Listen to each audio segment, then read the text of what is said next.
नमः। ॐ आदित्याय नमः।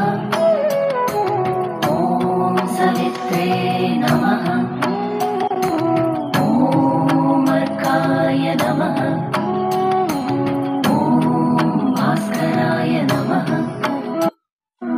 ॐ मित्राय नमः। ॐ रवये नमः। ॐ सूर्याय नमः। मनवे नमः। ॐ खगाय नमः। ॐ पूष्णे नमः। ॐ हिरण्यगर्भाय नमः। ॐ मरीचये नमः।